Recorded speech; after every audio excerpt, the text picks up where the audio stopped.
Higher parts of northern England, Scotland and Northern Ireland, 20 centimetres of snow in places, and the risk of blizzards and drifting of that snow. Sunnier skies return to the southern half of the UK meanwhile. The rain and snow turns to showers into the afternoon, but it stays very windy everywhere. It's cold in the north, 3 to 5 Celsius for Scotland and Northern Ireland. Milder further south, but not feeling pleasant at all in that very strong wind. The weekend stays unsettled. There'll be further spells of rain, hill snow, as well as strong winds, especially on Sunday. But the winds not quite as strong as Eunice.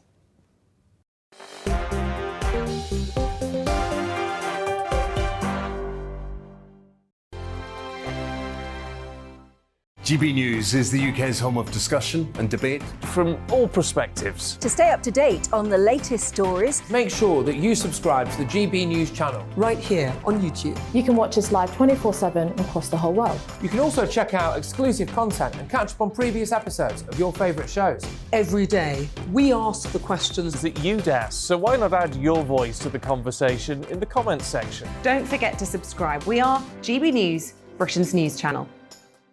Every night at 11 on GB News, we bring you the next day's stories the day before. It's basically like time travel. If it's a big story, we'll cover it, guaranteed. But we'll also have some fun along the way. Big opinions, big laughs. Sometimes big hair.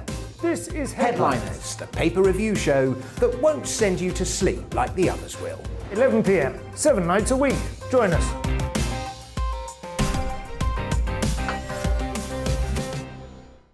Hello there, I'm Eamon Holmes. And I'm Isabel Webster. And we hope you can join us for Breakfast with Eamon and Isabel. You make me laugh out loud, belly laugh. Is that important first thing in the morning? Yeah, absolutely. And there's me trying to be deadly serious. News is a serious business. Yeah, I have to rein you in sometimes. Well, it doesn't stop us laughing at it. It doesn't stop us having an opinion on what's going on. Yeah. And it certainly will not stop us reflecting what you think. Weekdays from 6 to 9:30 on GB News. I'm Dan Wootton. Join me Monday to Thursday from 9 to 11 for the feistiest and most fun news debate on TV, where free speech reigns. I'll bring you a sharp take on the day's biggest stories, bombshell newsmaker interviews, and A-list guests. And I guarantee you, no spin, no bias, no censorship, and no reason to go to bed. That's Dan Wootton tonight, Monday to Thursdays from 9 on GB News.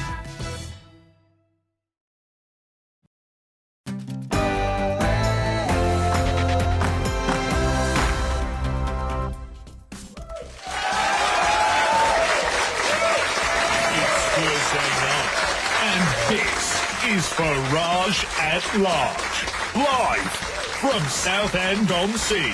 Please welcome your host, Nigel Farage. With Farage at Large in Southend. If you can hear me, it's about to get city status. We of course had the awful death of Sir David Eunice. We're going to talk Ukraine, we're going to talk Southend, we're going to talk so many things. But before we get started, let's go to the news.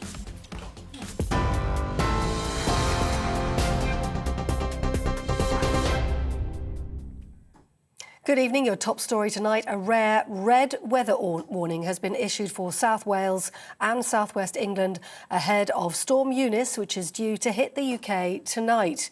All schools in North Wales and Bristol will close tomorrow as a precaution. Other schools in England are considering it as an option. Damage to homes, further travel disruption and power cuts are expected. We'll keep you up to date on the storm tonight here on GB News. Meanwhile, Boris Johnson says an attack on a kindergarten in Ukraine was a false flag operation by NATO to fabricate a reason for an invasion. Speaking on a visit to RAF Waddington in Lincolnshire, the Prime Minister said he feared this is the kind of thing we will see more of over the next few days. We know it was a false flag operation designed to discredit the Ukrainians, designed to create a pretext, a spurious provocation for Russian action. Boris Johnson. Well, the US Secretary of State Antony Blinken has also warned that Russia plans to manufacture an excuse for an invasion that could include a fake or real assault using chemical weapons. Speaking at a news conference in Kiev, the Foreign Secretary Liz Truss also said there's no evidence Russian forces are withdrawing from the Ukrainian border.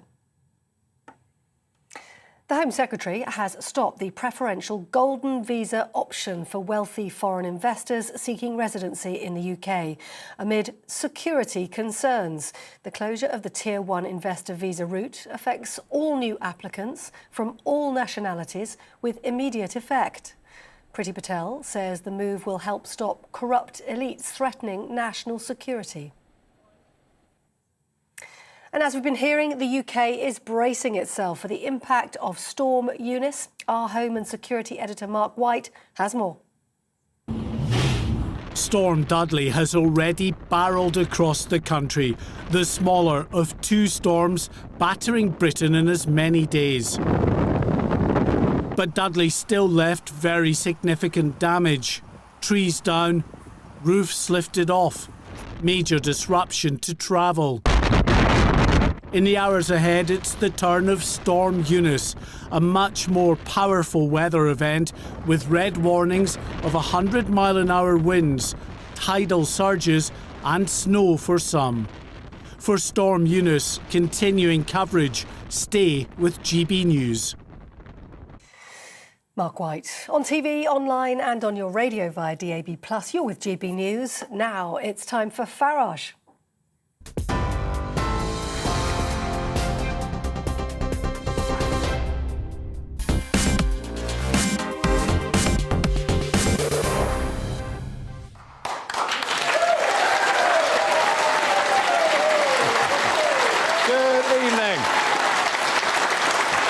Thank you.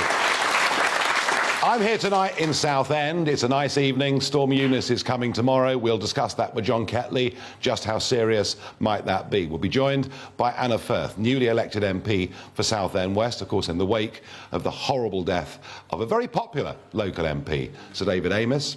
It is this week in Southend. It is City Week. Southend is on the verge of being awarded city status, and we're going to have some exclusive news on that for you live on this show this evening. But we must discuss what is going on in Ukraine. Boris Johnson today talking about potential false flag operations, concerned that Putin will try to do something that says, Russian forces have come under attack, therefore we have to launch some kind of invasion. I've talked about this theme every night this week. My own view is that Putin doesn't actually want to invade the Ukraine. What he's doing, in true gangster style, is trying to frighten the West, which he's doing quite successfully. Trying to divide the West, which certainly in terms of the European Union, given that the Baltic states, Poland and Germany are now barely on speaking terms, he seems to have done quite well. And when it comes to our threats of sanctions, well, the Russian finance minister says, if you do that, we'll just divert the gas supplies to somewhere else in the world. So in this game of political chess, it does seem to me in many ways that Putin has the advantage. But we can't rule out the fact that there could be some kind of invasion. There could be some kind of awful war. Some commentators think it could be the worst war that's been seen in Europe for 75 years. So my audience question tonight to you at home and to the good folks here in Southend is, how worried are you? Let me know your views, please. Farage@gbnews.uk. Well, to discuss this, I'm very pleased that Colonel Richard Kemp, former chair of the Cobra Intelligence Group and, of course, former British Army commander in Afghanistan and a resident of the county of Essex, is here with me this evening. Richard, thank you for coming along.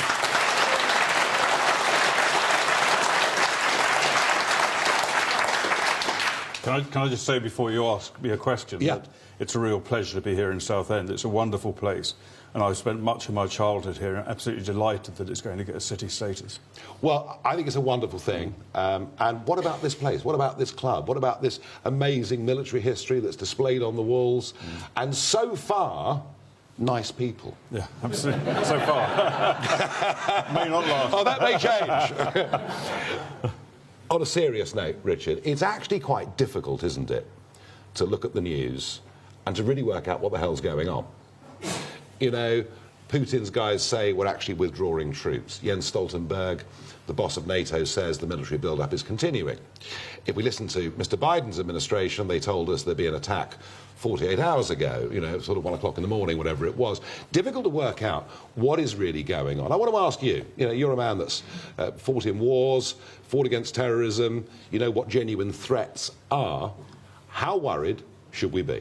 Well, one thing I've learned about the Russians over the years, and still believe today, is when the Russians are going to carry out some form of military operation, you don't know about it in advance. You find out about it after it happened. And I think a lot of the talk about they're going to invade at 3 a.m. yesterday morning, that no doubt comes from intelligence, and the intelligence will be intercepted signals communications by the British and the Americans of Russian communications. But of course, it's quite easy for them to provide disinformation and to tell people like Joe Biden indirectly and Boris Johnson that we're going to invade, we're planning to attack and disinformation is something the Russians are quite good at. They're great at it, and they're great at disinformation and also surprise. That's the key thing, and of course in warfare, surprise is a battle winner. So I think, yeah, it's possible they could invade. I think maybe even President Putin doesn't yet know whether he's going to invade. I agree with you, I think, that he probably doesn't particularly want to and didn't intend to, but could still do so. But I don't think we can have any certainty about any way in which this operation is going to unfold. Should folk be worried? I think people should be worried, and particularly the people in Ukraine should be worried. Obviously, Britain is not going to fight in any war with Ukraine, depending on how that develops. I think we've done a great deal. We've done the right things in terms of supplying weapons, anti-tank missiles to the Ukrainians. We've given them the utmost support. The British national anthem is frequently played in Ukraine at the moment. We've also provided troops to them, and we've provided things like reconnaissance and surveillance and intelligence. So I think we've done the right thing. But I don't think we're ever likely to get into a situation where we deploy combat forces there. No, I don't. And Ben Wallace, our Defence Secretary, actually has been performing rather well, hasn't he? Isn't this an example of Brexit Britain beginning to find its own voice on the world stage, which it couldn't have done fully as part of the EU? I hate to say anything good about a Scots Guards officer, but Ben Wallace was one of them. But no, I think he's done very well. I think the government as a whole has done very well over this. And it does show, I think, that we are very different to the rest of Europe. You look at what the Chancellor of Germany has done, what the President of France has done. They've both been sitting at the end of Putin's long table. And it amounts to nothing more than appeasement. And I think one of the worst things that the other European countries have done, some of them, France and Germany, is to encourage and pressurise Ukraine to accept the Minsk protocols, which would mean surrendering a large part of their sovereignty, putting Putin's proxies into parliament in Ukraine. I think that sort of smacks very much of Munich of 1938. And that's what Ben Wallace referred to at the weekend. Yeah, absolutely right to do so as well. Yeah, interesting. Interesting. And what about NATO? You know, we've relied on NATO now since the late 1940s. I've questioned whether it should continue its continual eastward expansion. But taking that out of the equation for a moment, is NATO still a united bloc? Does it know what it's for? I don't think it does, and it suffered a huge damage to its reputation and credibility in Afghanistan when the whole of NATO had to withdraw from Afghanistan because the US did. Potentially they could have stayed there, but NATO showed itself to be a paper tiger. But I do think that Putin's allegations of threats from NATO, he knows that there's no threat from NATO. He knows NATO has no offensive intentions towards Russia. He knows it's purely a defensive alliance. And so I think, you know, things like talk of Ukraine joining NATO, which Ukraine cannot do, whether anyone wants to do so or not, Ukraine cannot join NATO. Because of the border dispute. Yeah, it goes against NATO's constitution to allow any country which has ongoing border disputes to join. So it's a red herring, and again, Putin knows that. And I'm just slightly surprised that other countries, leaders of other countries, haven't made this clear to undermine that part of his excuse for what he's been doing on the border of Ukraine. Finally, Richard, and you mentioned Afghanistan and the withdrawal from Afghanistan and the Biden decision. America has been the lead player, not just in NATO, but the leader of the Western world. Since the Second World War, indisputably. Do we still have respect for the American regime? Well, I do, and I may not like the way that Biden's operated over Afghanistan and various other decisions he's taken, but I do think that, you know, if you look at Western Europe and the Western European components of NATO, excluding Britain, actually, to a large extent, but not totally, it's just weakness. There's not even a willingness to invest in their own defence to the extent that's necessary. So I think, you know, Eastern European countries, which look at things very differently, still regard the United States as their sole guarantor of security. They don't think France or Germany are going to be of any assistance to them. I'm talking about NATO member states now. So I do think the US still does have huge credibility. But we in Europe, Western Europe in particular, do need to play our part as well. Colonel Richard Kemp, thank you very much indeed for joining me here in Southend, live on GB News. Thank you very much indeed.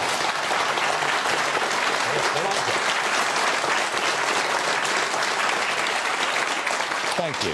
Well, earlier on today, our South East correspondent, Ellie Costello, was out and about in Southend asking people how they feel as they're on the verge of becoming a city. Southend is a large coastal town on the Essex coast. According to national newspapers, it's consistently rated as among the top 10 places to live in the UK, and it's not hard to see why. The name Southend refers to the south end of Pritterwell, which was the original name of the town, which consisted of just a few fishermen huts. The first buildings in the high street were completed in the 1790s, and Southend-on-sea was then a recognised name in the 18th century as a bathing town.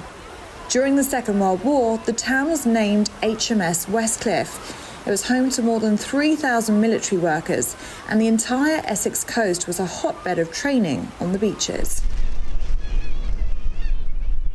Southend is made up of 7 miles of pebbly and sandy beaches, which attracts over 6 million tourists every single year. The 2011 census revealed that Southend was one of Essex's most deprived areas, with 19% of residents receiving housing benefit and the third highest percentage of residents receiving council tax benefit in Essex. In 2016, Southend voted leave in the EU referendum. Thank you. Southend is known for its fish and chips, so it'd be rude not to, right?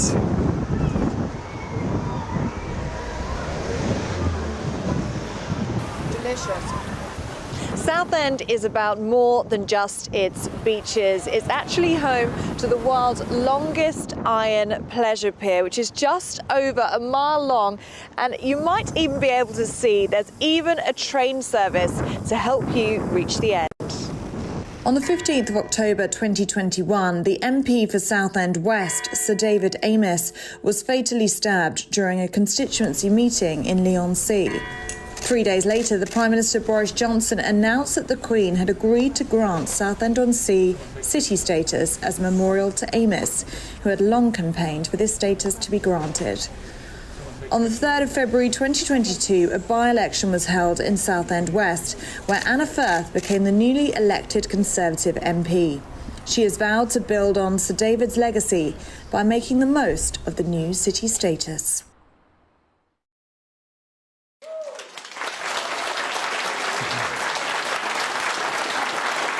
Now, I asked the question earlier, should we be worried about what's going on in the Ukraine? And some of your reactions coming into GB News. Keith says, I'm not worried at all. It's all a government-sponsored media hype. It's merely a political distraction. Gary says Russia has never intended to invade. Putin is playing games with the West. I agree with that. He would never involve Russia in a situation that would end up 10 times worse than Afghanistan. Heather says, most couldn't care less about the Ukraine. They're more worried about migrants coming in. Catherine says, I believe he has no intention of invading Ukraine. He's playing a game and enjoying it. He doesn't deserve any more airtime. And finally, Bobby says, couldn't give a monkey's, Nigel. Well, which I think is sort of a reprise of Prime Minister Chamberlain many years ago, talking about a faraway place of which we know little. Now, Southend hit the national news a couple of months back in the most horrendous circumstances. The death of Sir David Eunice shocked not just people here in Southend, and he'd been an MP since the 1990s, and one of those old-fashioned MPs. He didn't want to climb the greasy pole, He didn't want to get to the top in terms of ministerial rank. He was absolutely content being a local member of Parliament, dealing with his constituents and fighting in Parliament for the causes and the issues that he believed. He was one of those politicians that was there because of conscience, not because he wanted, as I say, to climb that greasy pole. Either way, his death in those circumstances was truly, truly shocking, which of course led to a by-election. Not a heavily contested one, but a by-election. And Anna Firth is the new Member of Parliament for Southend West, and this is your first interview on national television, so welcome to GB News. Thank you. And well done on being elected. Strange circumstances. Yes, well, thank you, Nigel. Thank you very much indeed for having me on. And it struck me afresh, listening to you then, what huge boots I've got to fill. You know, it's an enormous privilege and an honour to take over from an MP who was, you know, such a fine example of what a parliamentarian should be. Yes, and this in the days when our respect for politicians has basically gone down the tubes in the last 20 years, and here was one person who still was respected. Here was one person who, when I was standing outside the Civic for the day of his funeral, the streets were packed. That was in Southend. And that wasn't actually his constituency outside the Civic. You know, we are sitting here in Southend East, and yet Sir David went across both constituencies, and people were lining the streets in Lee, all along Lee Road, and in the evening there was a lovely, lovely service to him. And even on Sunday, we had the Cliffs Pavilion absolutely packed out, and we had the most incredible tribute to him. And it was very emotional then, and you're going to hear from Lee Mead later. Yes, we are. You know, he might be emotional again. No, I think you're right. I think in terms of what the local constituents would expect of you, you're going to have to be on your toes. I've no doubt about that. And they'll hold you to it here, they will. Essex folk do, you know.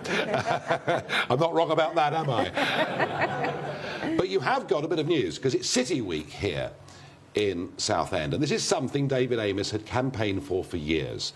For Southend to become the 52nd city in England. And I think you've got some hot, off-the-press exclusive news for us. Here goes. I have. News that I got on my phone on my way over to the show. I can tell your viewers that City Status is coming formally to Southend on the 1st of March.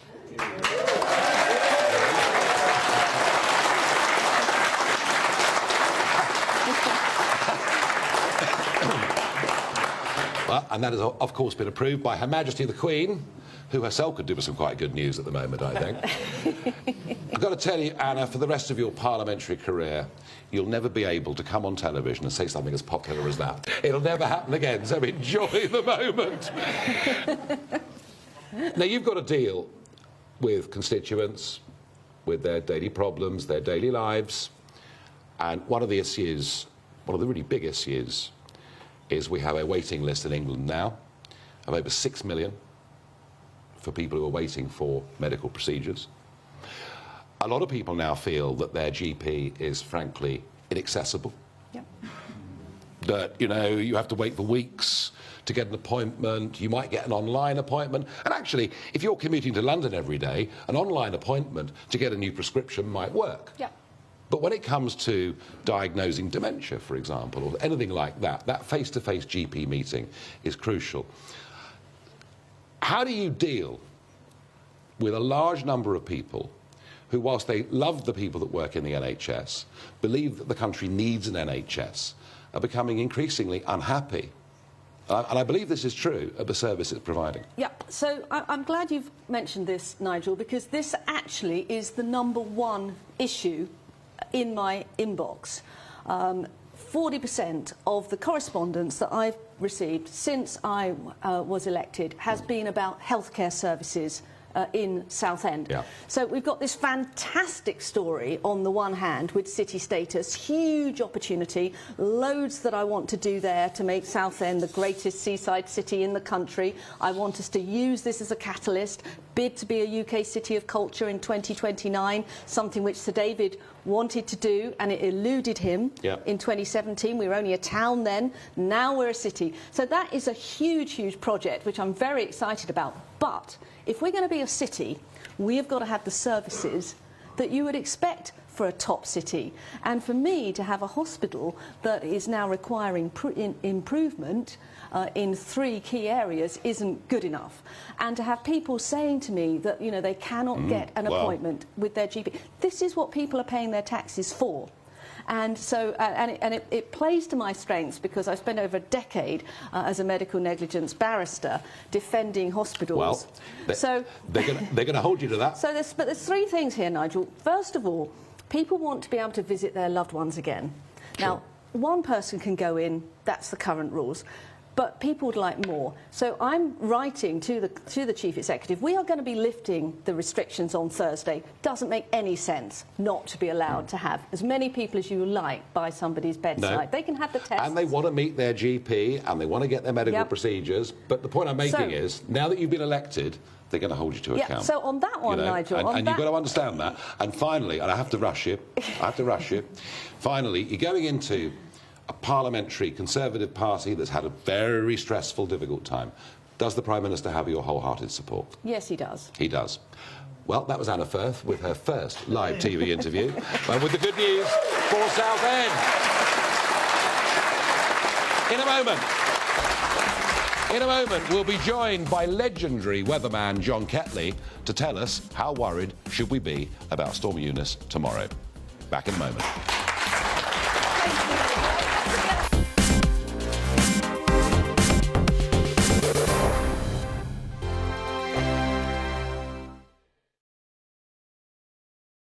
GB News is the UK's home of discussion and debate from all perspectives. To stay up to date on the latest stories, make sure that you subscribe to the GB News channel. Right here on YouTube. You can watch us live 24/7 across the whole world. You can also check out exclusive content and catch up on previous episodes of your favourite shows. Every day, we ask the questions that you'd ask, so why not add your voice to the conversation in the comments section? Don't forget to subscribe. We are GB News, Britain's news channel. Every night at 11 on GB News, we bring you the next day's stories the day before. It's basically like time travel. If it's a big story, we'll cover it, guaranteed. But we'll also have some fun along the way. Big opinions, big laughs. Sometimes big hair. This is Headliners, the paper review show that won't send you to sleep like the others will. 11 p.m, 7 nights a week. Join us.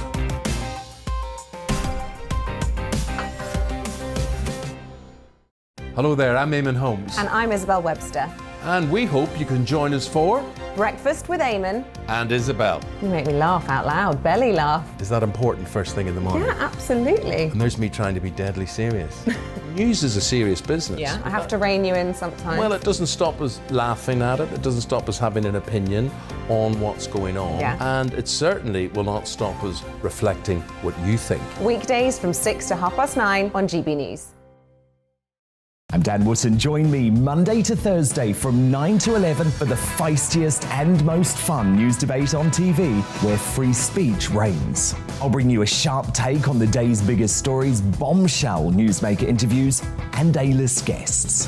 And I guarantee you, no spin, no bias, no censorship, and no reason to go to bed. That's Dan Wootton tonight, Monday to Thursdays from 9 on GB News.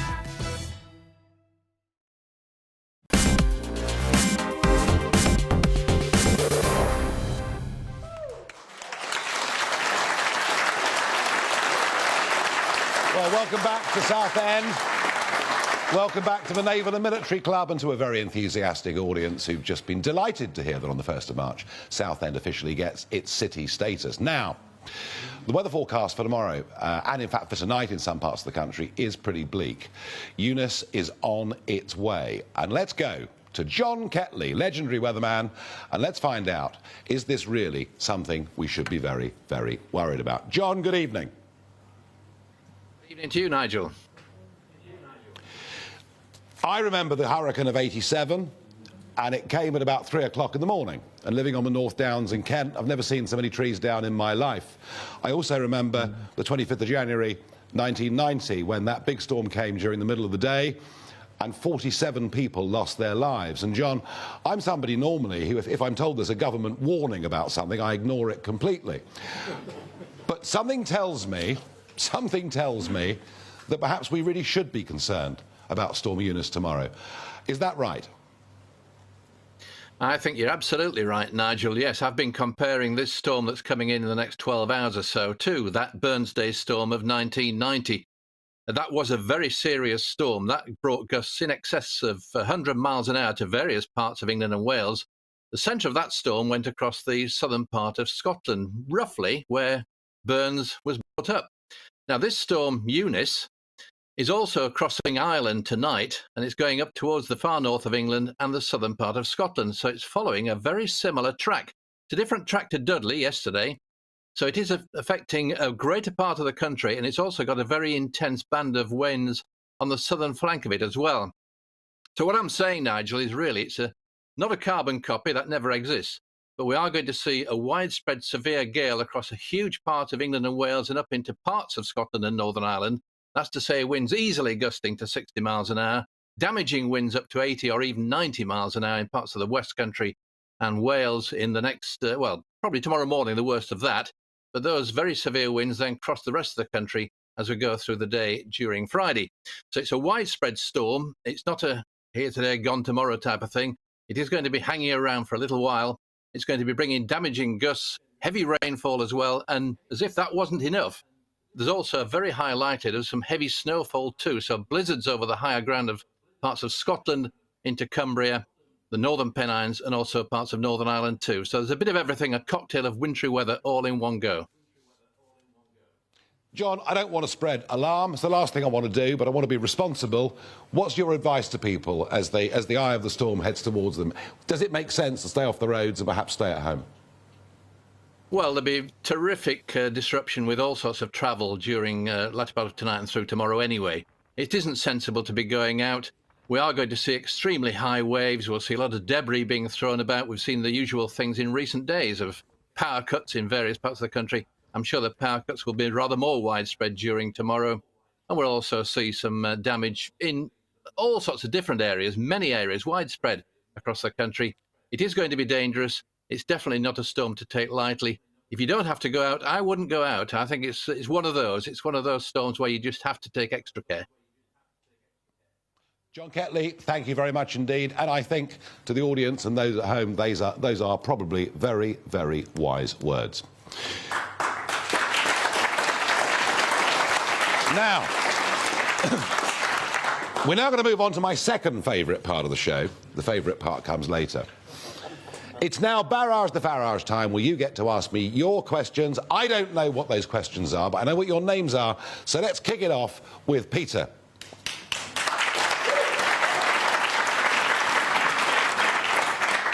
Good evening, Nigel. Good evening. May I say it's an absolute privilege it is to be on your programme tonight. Well, thank you. It's absolutely amazing. My question is, how do you believe in 50 years' time history will view our leaving of the European Union? Oh, it'll be historic. It'll be like... someone once said, Nigel, you were the first Eurosceptic. I said, absolute rubbish. That was Henry VIII. and the break with Rome. You know, the establishment... Now, the reasons he did it might be a bit dodgy. But in some ways, after that, England prospered and went on to the greatness that it achieved. I think we're, despite the fact the government are not delivering Brexit in anything like the way they should do, and I'm sure the Southend-on-sea fishermen and others would agree with me very strongly on that, as would everybody in this room who's self-employed, in small business. We're not doing all the things we need to do, but the big historic break has been made. The opportunities are there. We've done a deal with Australia, the AUKUS deal on submarines. We've got money flooding into the country from all over the world. And I don't know about you, but I think, actually, we're getting a bit of our self-confidence back as a country. I think history will judge what we, the people, did against the establishment very, very kindly indeed. That's my view. Absolutely right. Thank you. How do you feel? Yeah, you happy with that? Perfect. Great stuff. Very good. Thank you very much indeed. Let's get David up next to the microphone. David, hello. Hi, how are you? Very well. Great.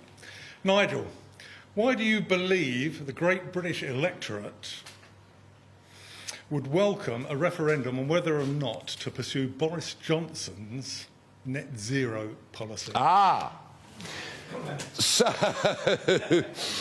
I'll tell you what's happened here. The Westminster consensus has decided we'll go for net zero.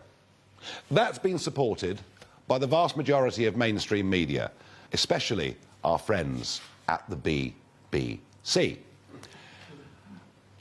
And we find ourselves heading towards electric cars, which most people can't afford, towards heat pumps on our houses, which absolutely most people can't afford. We have our electricity bills already with 25% premiums on them for green subsidies. We still have 5% VAT on our heating bills, despite the fact that was one of the big Brexit promises. We'd leave the EU and take that 5% off. We have manufacturing jobs being exported to India, to China, all in the name of reducing CO2. You tell me, what good is it closing a steelworks in Redcar, having it relocated to India, and the goods being shipped back to this country? It is absolute nonsense. We all want a better, cleaner environment, but we don't want to see manufacturing industries disadvantaged by high bills. We don't want to drive millions of people unnecessarily into fuel poverty. And this has all been done without any public debate and without us being asked. And that, to me, rather like the European question, qualifies for a demand for us to have a referendum on something that affects all of our lives absolutely fundamentally. That's my view. I'm with you on that.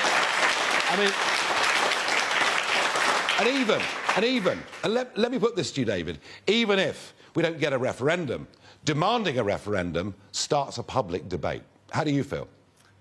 I'm with you 100% on that, to be honest with you. Yeah, well, do you know what? I actually think a lot more people around the country...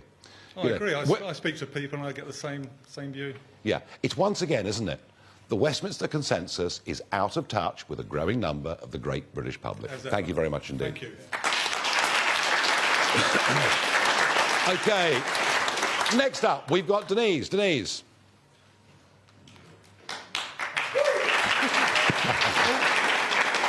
Hi, Nigel. Hello. I used to be a Boris superfan, but over the last couple of years, I'm not so sure anymore. Do you think he's good, bad, naive, foolish, a true fibber, or simply an out-and-out genius? Or none of the above? He's quite a few of those things, actually. Look, I tell you what, I'm actually not going to opt for your list. I'm going to give you another idea. I think Boris is a terrific cheerleader. Terrific cheerleader. He was tailor-made to be Mayor of London. It was perfect. You know, he goes around spreading optimism. He does it amazingly. Does it, I mean, you know, facts don't bother him, but he just spreads optimism in the most remarkable way. And I think he's a cheerleader, but I would question whether he's a leader. And I think the problem is he doesn't like making difficult decisions. He doesn't like upsetting people. And I think he's easily led. And, you know, the previous question that David put about net zero, he's been led into this. He never believed in any of this when he was writing for The Telegraph. So I think he's too easily led. But let me ask you, Denise, do you think he'll survive as leader? I think he will, because I think, like you said, he's got the popular vote. Well, he had the popular vote. I think he still has. You think he's still got the popular vote? And also, I don't know who would replace him. Well, I tell you what, let's have a show of hands. Who thinks in this room Boris Johnson will lead the Conservatives into the next general election? Hands up. And who thinks he won't? I've got to tell you, that's even closer than the referendum result of 2016. Which, by the way, wasn't close. It was a 1.4 million majority. Denise, I don't know. I would just say this to you. I think, with a growing number of 2019 voters, I think he's losing trust. And when you lose trust, it's tough to regain. But hey, this debate will go on. Thank you for coming on the show. Thank you very much indeed. Right, I've got two more to do. I've got to do them short and sharp. Let's ask Mary, please, for her question. Welcome, Nigel, to Southend and to our Navy and Military Club. It's great. We've been here over 100 years, so well done. In Southend, is Southend as you imagined it would be? Oh, I've been here so many times before. It's not true. I did not know. Yes. I've been here many, many times over the years. I worked in a London institution called the London Metal Exchange, and most of my colleagues over those long years caught the train into Fenchurch Street every single day. It was the 1980s, it was the city, it was changing. So yes, and I also have very happy memories of campaigning here in UKIP and the Brexit Party. We did phenomenally well in many of these seats. So yeah, I want to see the fishing industry revived in Essex. Definitely. I want to see the angling and pleasure side of using the sea here in Essex rejuvenated. I think the city status will give Southend quite a bit of a boost. It's a good thing, just a bit sad that it's happened in these circumstances. Exactly, so we have got a lot going no, for Southend. Good luck to all of you in Southend. Thank It's a you great very place. much. Thank you. And finally, I'm going to get a question from Yvonne.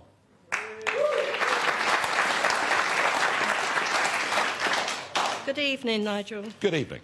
You've already touched on this partly with Anna Firth, but my question is, with the NHS currently going through changes and restructuring, do you think GPs will finally provide face-to-face appointments, or did the pandemic kickstart the changes that we now see within the GP surgeries? No, Tony Blair. Tony Blair did.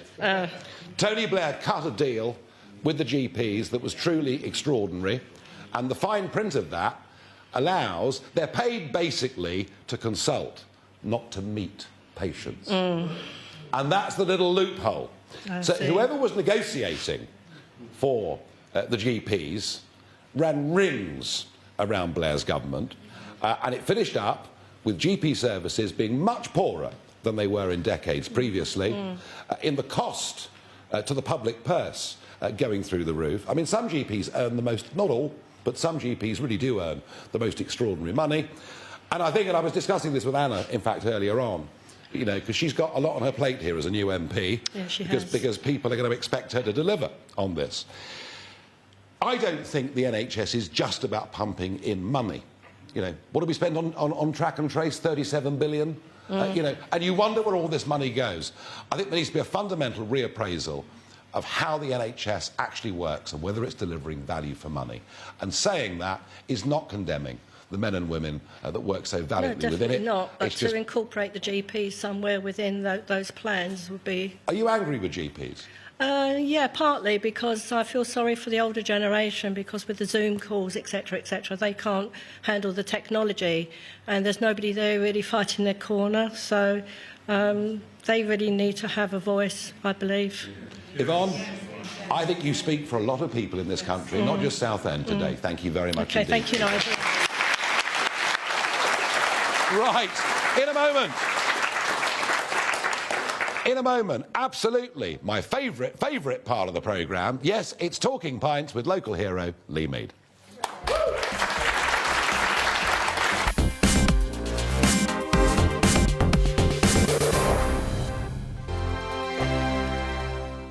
GB News is the UK's home of discussion and debate from all perspectives. To stay up to date on the latest stories, make sure that you subscribe to the GB News channel right here on YouTube. You can watch us live 24/7 across the whole world. You can also check out exclusive content and catch up on previous episodes of your favourite shows. Every day, we ask the questions that you'd ask, so why not add your voice to the conversation in the comments section? Don't forget to subscribe. We are GB News, Britain's news channel.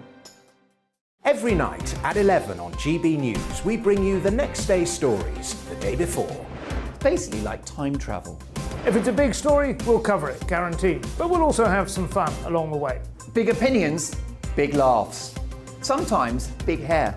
This is Headliners, the paper review show that won't send you to sleep like the others will. 11 p.m, 7 nights a week. Join us.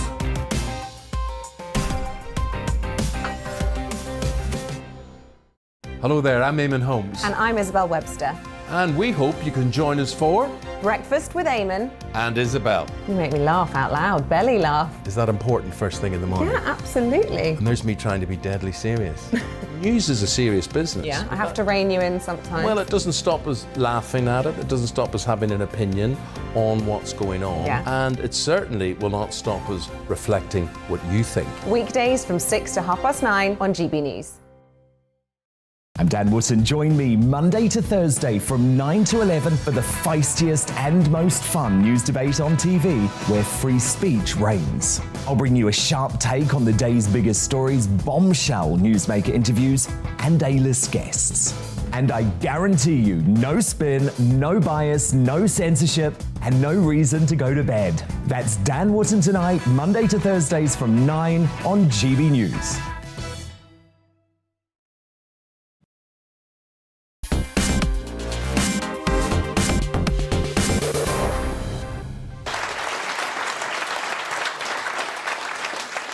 Well, he's an actor, he's a singer, he's a West End entertainer, he's been hugely successful. Let's have a little look at what started everything off for Southend boy, Lee Mead.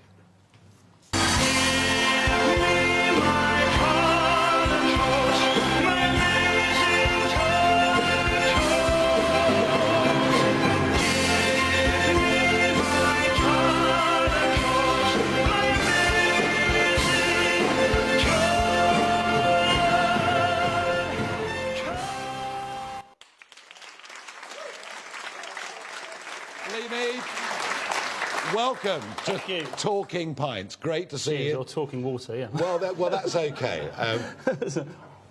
You've got to perform in a minute, so I fully understand. Yeah. So, Southend boy, all the way through.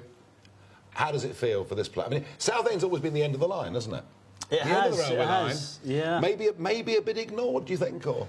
Potentially over the years, yeah. I mean, I'm so proud to be from Southend, always have been, and I've lived here my whole life. And yeah, you're still here. Still here, and when we got city status, as you can imagine, like everyone else here tonight, and in the town, I was going to say town and city. The city? Yeah. You've got to change your language here. It was a wonderful thing, and especially in honour of Sir David as well. Yeah, and we'll come to Sir David, who I know that you knew very well, in a moment. So, you appear in a talent show, and suddenly you're Joseph. Yeah, yeah. You're on the lad from Southend is suddenly singing to Lloyd Webber and Tim Rice, and yeah, it changed my life. It was insane, really. I was knocking around for a few years doing musicals and plays and things, and then by chance auditioned for this TV show. There was 5 months of auditions, 10,000 guys, and it was timing and luck and talent at the same time, I think. But. And what's it like on the West End stage? Is it scary? Not really. I think I've always said this to friends and family. I feel I can be quite a shy person, but on stage I'm most comfortable and at home. I can be singing to 5,000 people or whatever. It's the most bizarre thing. But and you've done. I mean, over these years, you've done so many West End musicals, and of course pantos. Yeah, I love a panto. I did the Cliffs in Southend about 3 years ago. Jack and the Beanstalk as well. I do love it. It's great because the kids enjoy it, and it's the only form of theatre where you get like the grandparents, the parents, and the grandchildren. You can look out and see 3 generations, and you don't get that with a play or. But when you're doing panto, when you're doing a musical, you're on stage and you've got a long run. You've got to go on every night, matinee sometimes too, and you've got to do the same thing over and over and over. Is it difficult some mornings to get motivated to go and do it? It can initially, but somebody told me a great technique, and it's to be as present, like we're talking now, just be as present as possible, which sounds a lot easier than it is, but actually, if you're in the moment with everything you do, then you can really enjoy what you're doing. So I've always stood by that, really. So you're doing a show 8 times a week for a year. It's a great way of thinking, actually, yeah. Now, you've also had an acting career, including some very big BBC programmes. Now, you may tick me off here, and the audience may disagree with me totally, but you've appeared on Casualty regularly and Holby City. These are the most depressing television shows.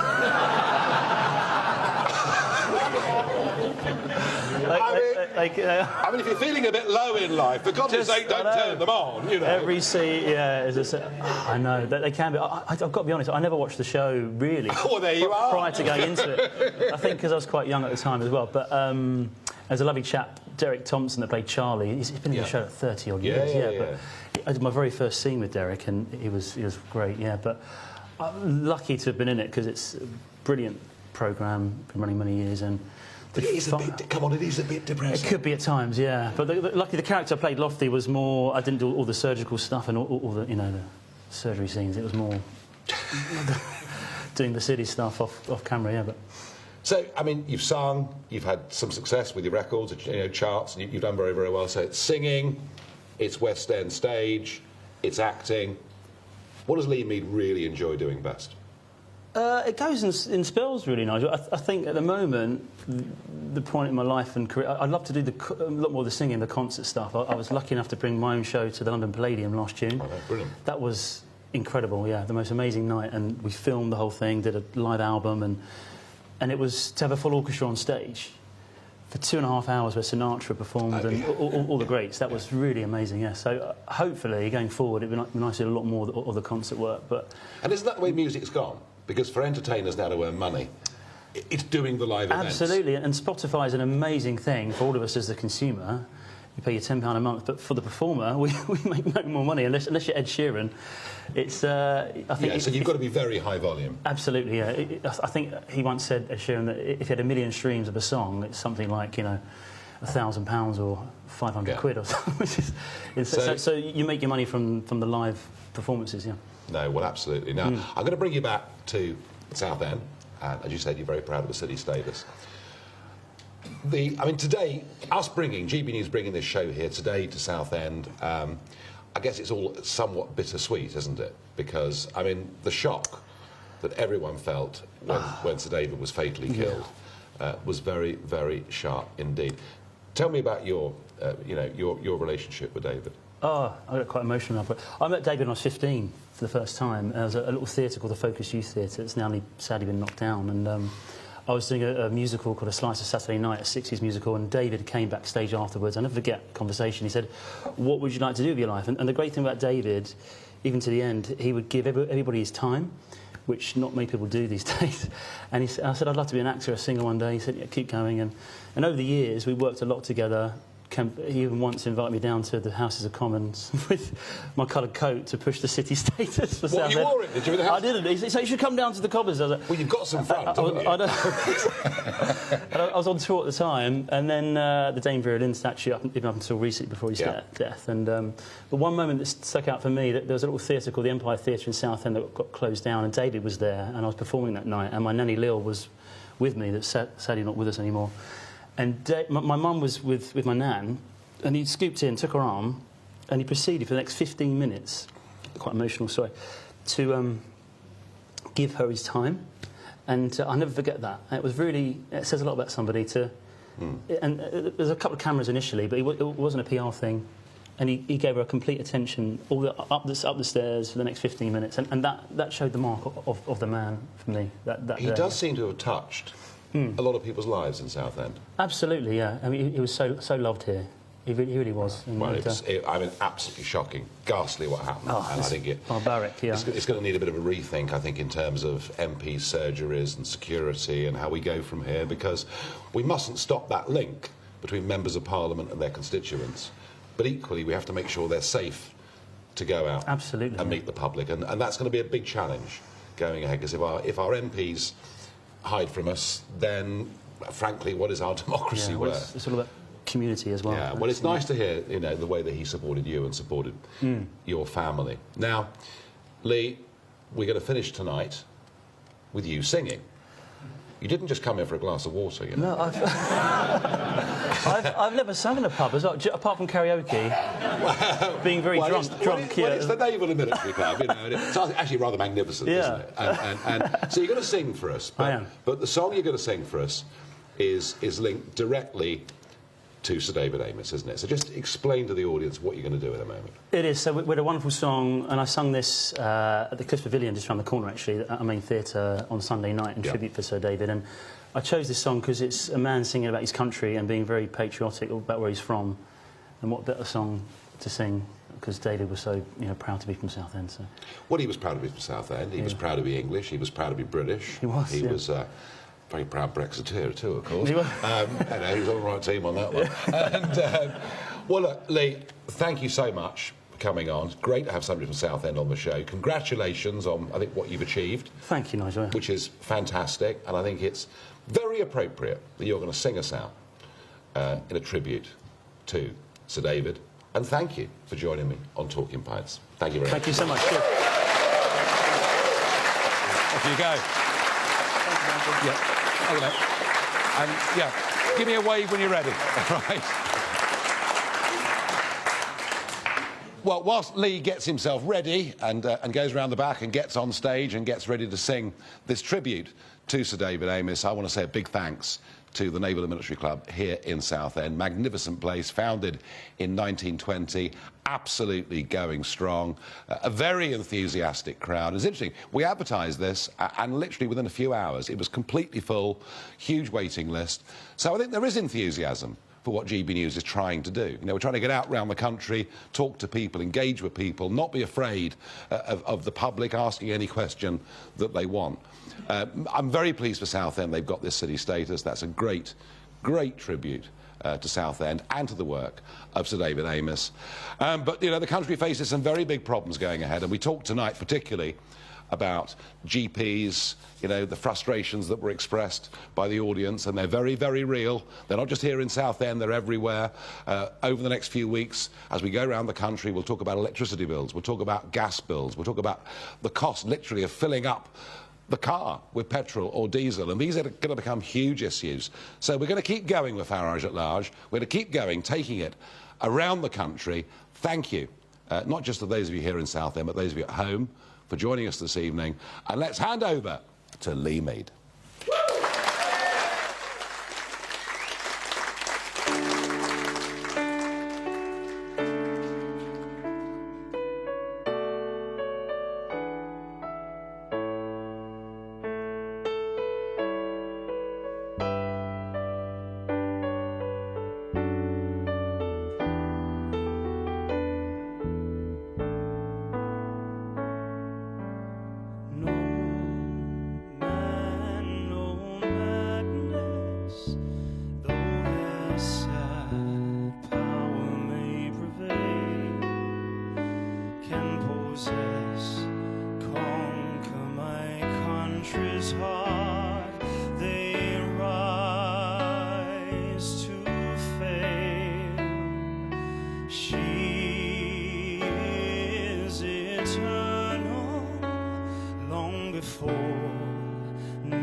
Coming up on Dan Wootton tonight, how did we allow ourselves to descend into a COVID hell where 5-year-olds are being vaccinated against the least threatening variant yet? GB News star Mark Dolan wants answers. He'll join me in the studio. Plus, social media sensation, defender of free speech and voice of the COVID outsiders, Zuby makes a triumphant return to the show. And I'll break down the day's biggest talking points with my superstar panel. The Loose Women star Carol McGiffin